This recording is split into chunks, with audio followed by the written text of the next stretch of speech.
il n'y a pas d'âge pour parler de la mort. Vous devez adapter votre discours en fonction de l'âge de votre enfant. Selon l'âge, il y a différentes conceptions de la mort.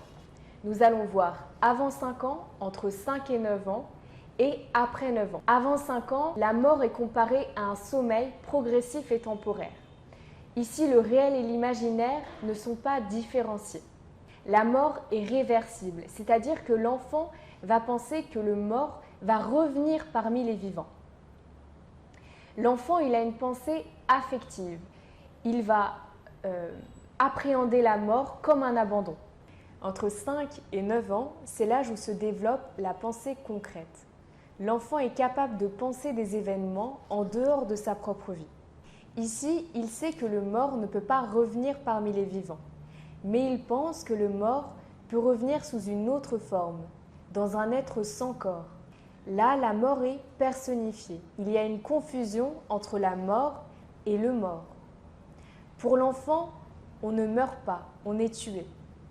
Il a ainsi peur pour sa sécurité personnelle et il va penser que la mort est contagieuse. Toutefois, entre 5 et 9 ans, il a conscience de la réalité de la mort, dans son caractère définitif. À partir de 9 ans, l'enfant comprend que la mort est un processus opérant à l'intérieur de la vie. Que la mort a un caractère universel et irréversible. C'est important de parler de la mort avant d'y être confronté, avant que les émotions vous submergent.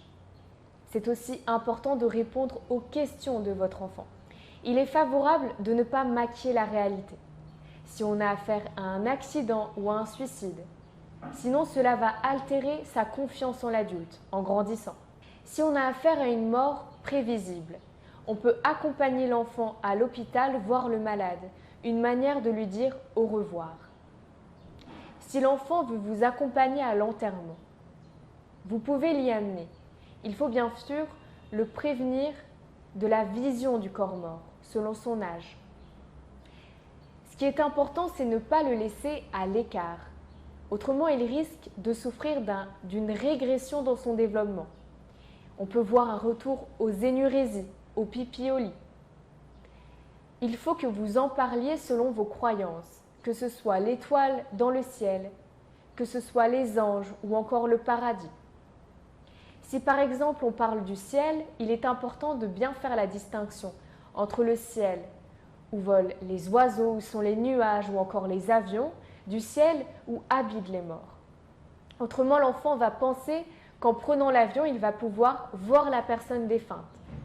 Et cela va permettre d'apaiser une possible angoisse, de savoir qu'un être proche le regarde en permanence et peut continuellement juger son comportement. Ce qui est important, c'est que vous dites à votre enfant que la personne qu'on aime et qui meurt restera toujours dans nos souvenirs, dans notre cœur. Ainsi, la mort, elle est et elle reste un mystère pour tous. Mais on ne doit pas en faire un sujet tabou. Merci.